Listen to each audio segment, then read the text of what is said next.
On a vu donc trois premiers exemples qui vont venir illustrer l'approvisionnement durable avec empreinte locale sur la partie textile, avec Gold et les prises d'escalade, on a vu tout ce qui était éco-conception, avec Mélis, on a vu tout ce qui était écologie industrielle et territoriale, avec du coup la CAMIF, on a vu l'économie de la fonctionnalité sur la partie location, donc ces 4 premiers axes de l'économie circulaire, qui sont 4 premiers leviers pour transformer votre modèle, c'est la partie qui concerne plutôt la production, la phase amont, on va dire.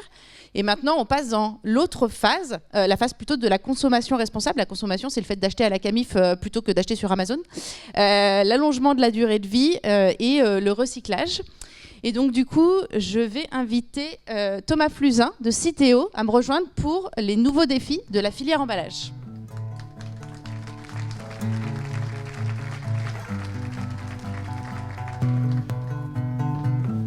Installe-toi, j'arrive. Je récupère le micro.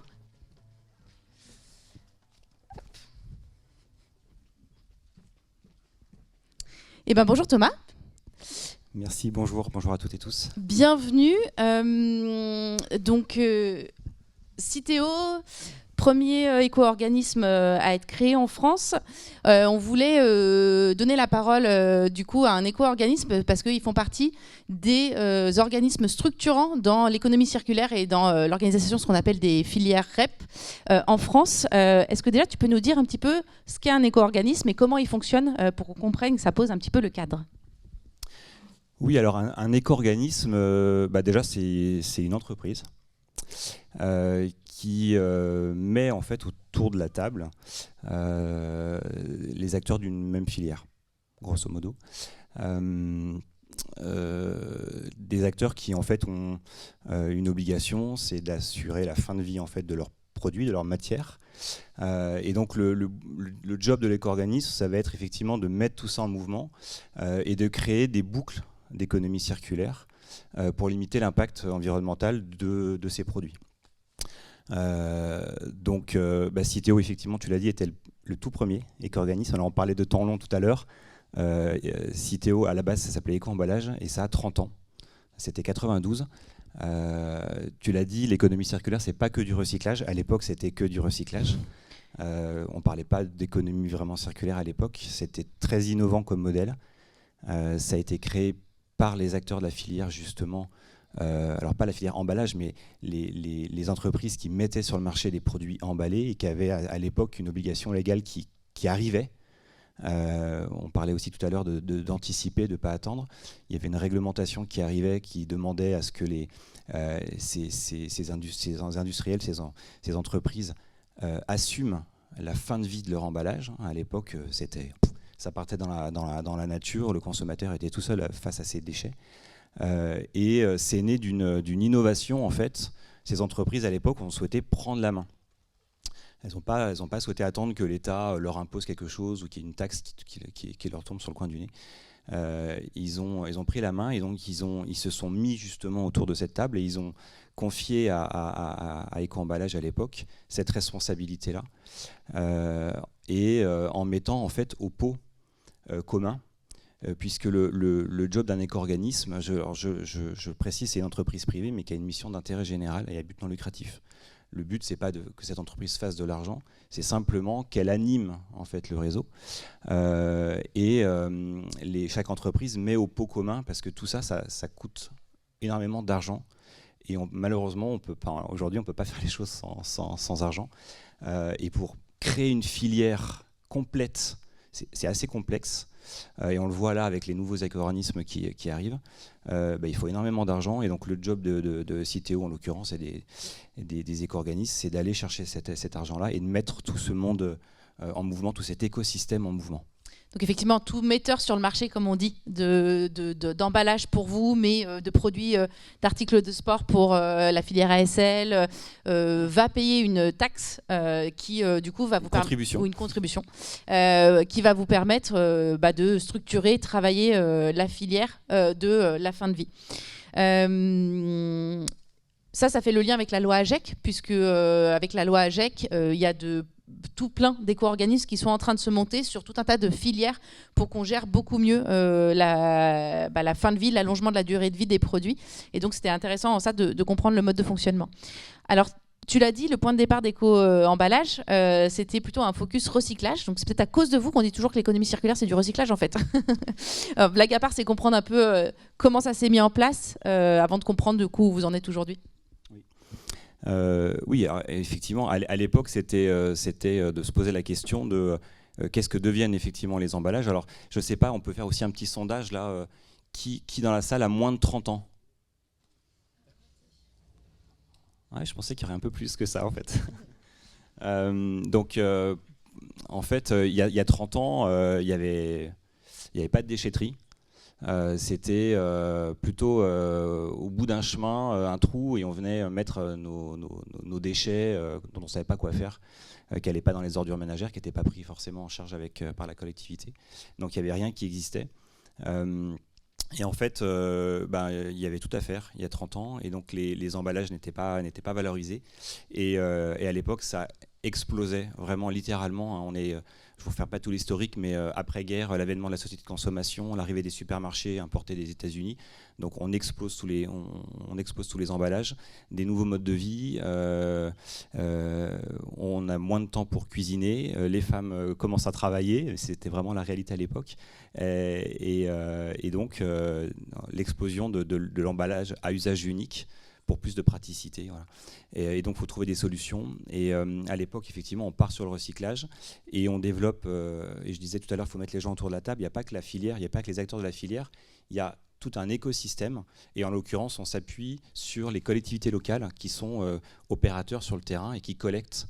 Et donc, on déploie petit à petit ce fameux bac jaune que vous avez ressorti de derrière, qui est en fait devenu le symbole du recyclage, et aussi quelque part le symbole de notre société de consommation, puisque effectivement aujourd'hui on produit encore plus de 5 millions de tonnes d'emballage chaque année, et ça stagne plus ou moins, mais comme la population augmente, voilà, les tonnages d'emballage continuent à augmenter, et on est face à des défis. On a mis 30 ans à développer effectivement cette boucle vertueuse du recyclage. On voit dans le diagramme, dans le schéma de l'économie circulaire, que c'est la boucle la plus grande et peut-être la moins vertueuse de l'économie circulaire. On aura toujours besoin de recyclage. On a toujours des produits à un moment donné qui arrivent en fin de vie, donc il faut faire attention de ne pas trop la dénigrer non plus, et elle est importante, cette boucle du recyclage, et on a encore énormément de jobs à faire dessus. On pourra en redire un mot, mais bien évidemment, les 30 prochaines années, on les voit comme, pour nous, un peu une révolution, dans le sens où il faut effectivement inventer des nouvelles boucles plus vertueuses, et notamment, par exemple, celle du réemploi. Oui, tout à fait. Donc, effectivement, le recyclage fait partie de la boucle de l'économie circulaire. C'est celle qui a le plus d'impact, effectivement. Après, c'est la fameuse hiérarchie des 5 R. Pour autant, voilà, l'idée, c'est de comprendre. Donc, on sait que ça ne suffira pas. Ça ne veut pas dire qu'il ne faut pas faire. Ça veut dire qu'il faut aller plus loin sur le recyclage, mais que ça ne suffira pas. Est-ce que tu peux nous dire un petit peu, c'est quoi les nouveaux défis de la filière emballage sur effectivement les prochaines années? Oui, les nouveaux défis qui sont devant nous. Alors, déjà, quand même, je reviens quand même sur le recyclage, parce qu'on n'a pas fini complètement le travail. Aujourd'hui, on est à 72% de recyclage sur les emballages, 62% sur les papiers. C'est une performance, on en est fier, et à la fois, c'est pas assez, clairement. Donc on a encore beaucoup de travail sur ce recyclage pour augmenter le fait de capter des nouveaux emballages. On a beaucoup d'emballages qui nous échappent, consommation hors foyer. Des déchets abandonnés, on trouve encore trop de plastique partout. Donc ça, ce sont deux enjeux notamment qu'on adresse là dès cette année, aller mettre en place du tri hors domicile, aller mettre en place des plans de lutte contre les déchets abandonnés pour aller ramasser, mais surtout faire de la prévention sur ces déchets abandonnés.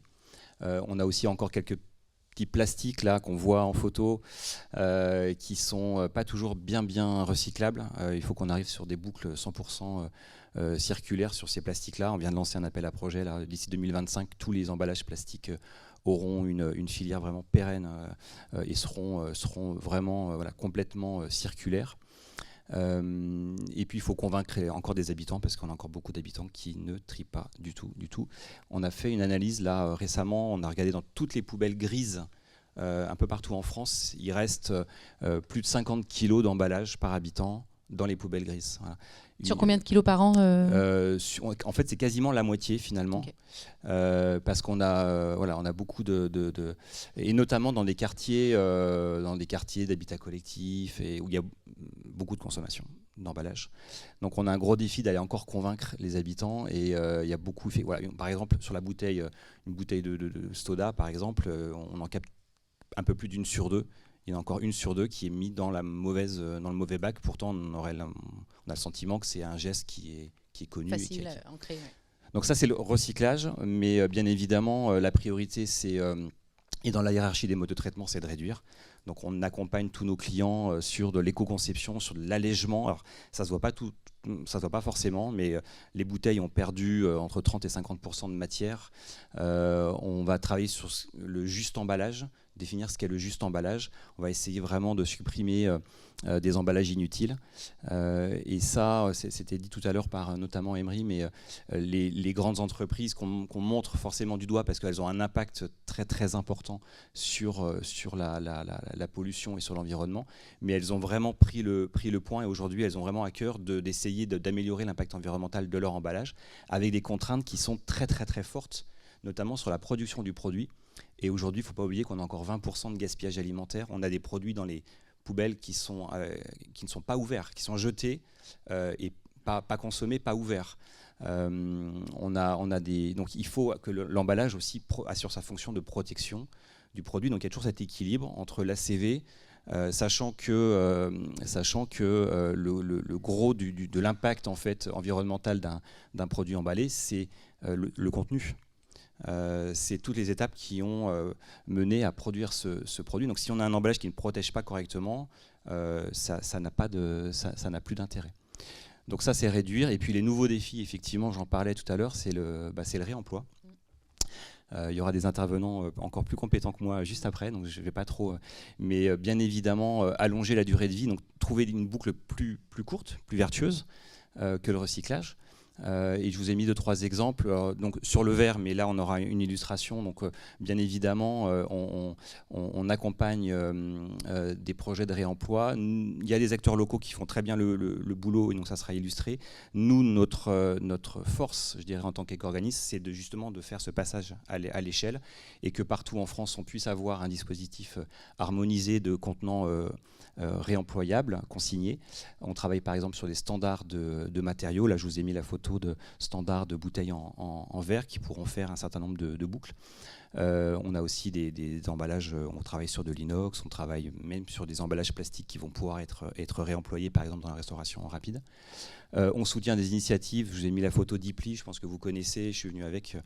Là, c'est comment effectivement sur le e-commerce on peut réduire l'impact environnemental avec des emballages qui vont être réemployés, qu'on peut retourner, qui vont faire un certain nombre de boucles, là, une centaine d'e-pli, pour réduire cet impact environnemental du e-commerce.